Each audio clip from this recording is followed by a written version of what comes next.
House of wellness में आपका फिर से स्वागत है। आज हम फ़ियर्स के बारे में बात करेंगे और किस तरह से हम फ़ियर्स को पॉजिटिवली डील कर सकते हैं।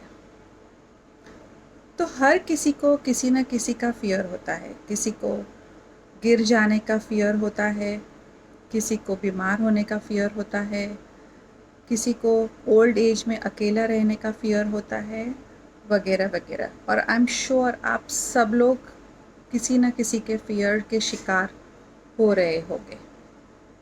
तो हम क्या कर सकते हैं उसके बारे में? एक तो जब हम फ़ियरफुल होते हैं तो अगर आप नोटिस करो तो आपका जो ब्रेथ है, हमारा जो ब्रेथ है वो शैलो हो जाता है, हम जिसे होल्ड कर सकते हैं। अब मैंने शिकार वर्ड क्यों यूज़ किया? अगर कोई टाइगर या लायन या सांप को आप देखो और वो शिकार करने के लिए निकला है और अगर आप उसके सामने आ जाए तो आप क्या करेंगे? आप ऐसे करके आप ब्रेथ को होल्ड करते हैं। और ज़रूरी नहीं है कि लायन या टाइगर या सांप सामने हो, लेकिन हर कोई ऐसा सिचुएशन हो जिसके वजह से आपको डर लगने लगे।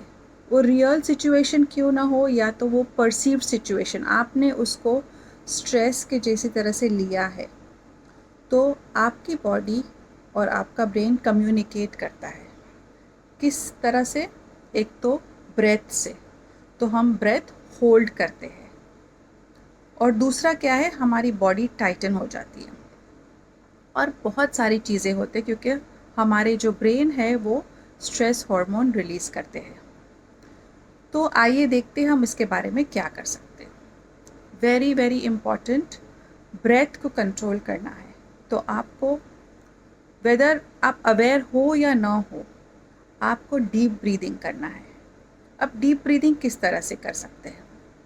तो ब्रीद इन करना है 4 काउंट के लिए, ब्रेथ को आपको रोकना है 4 काउंट के लिए, ब्रीद आउट करना है 4 काउंट के लिए, और फिर आपको होल्ड करना है 4 काउंट के लिए। इस तरह से ब्रीद इन,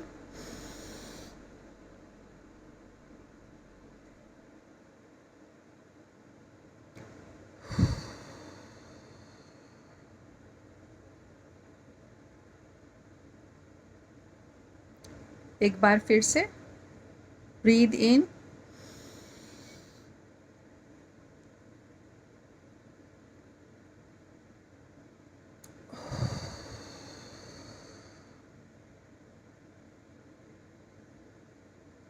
इस तरह से आपको हर टाइम 4 बार करना है। 4 4 4 4, और दिन में एटलीस्ट 4 बार करना है। और आप देखेंगे कि अगर आप रात को सोने के टाइम पे भी अगर इसी तरह से ब्रीथ करेंगे तो आप स्ट्रेस फ्री होकर अच्छी तरह से सो सकेंगे। मैंने तो ये भी नोटिस किया है कि कभी कभी हम फेयरफुल होते हैं तो हम हमारा ब्रेथ भी होल्ड करते हैं, इवन यूरिन पास करने के लिए।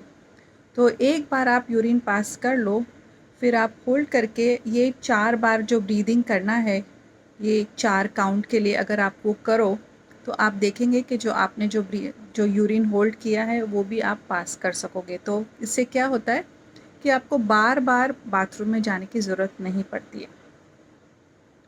सेकेंडली, हमारी जो बॉडी है वो टाइट हो जाता है, फेस भी टाइट हो जाता है, बॉडी भी टाइट हो जाती है। तो हम क्या कर सकते हैं? एक तो हम ये मसाज कर सकते हैं। तो अब फॉरहेड से लेके यहाँ पर कान के पीछे तक, आँख के नीचे, अपर लिप्स और लोअर लिप्स के नीचे। और आप ये 3 बार कर सकते हैं, या जितनी भी बार आपको करना हो तो आप कर सकते हैं। तो उससे क्या होगा कि ये जो नर्व्स है जो यहाँ से पास होती है फेस पे, जो टाइट हो जाती है जब हम स्ट्रेसफुल होते हैं, तो वो डिसेंसिटाइज हो जाएगी और आप रिलैक्स फील करोगे।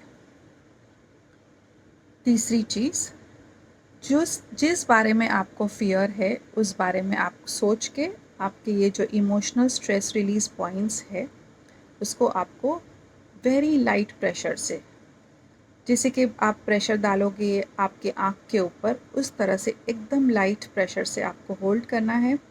आपके फ़ियर के बारे में सोचना है और आप ब्रीद इन करोगे नाक से और ब्रीद आउट करोगे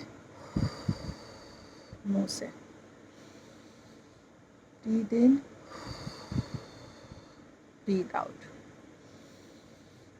ब्रीद इन, ब्रीद आउट,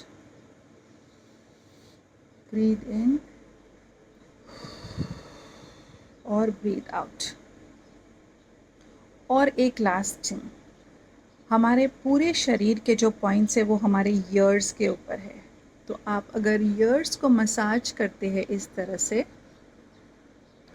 तो ऐसे होता है कि जिस तरह से आपकी पूरी बॉडी को मसाज मिल गया है और आप रिलैक्स्ड हो जाओगे। तो हमने आज बात की है फ़ियर्स के बारे में और उसके बारे में हम क्या क्या कर सकते हैं।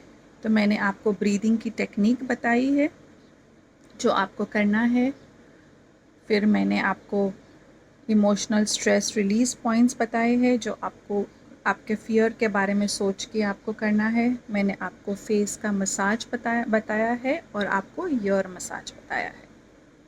तो आई होप आप ये सारी टेक्निक्स इस्तेमाल करेंगे और प्लीज़ मुझे कमेंट्स में लिखिए कि आपको कैसे लगा ये episode. Thank you so much for tuning in. Cheers to wellness.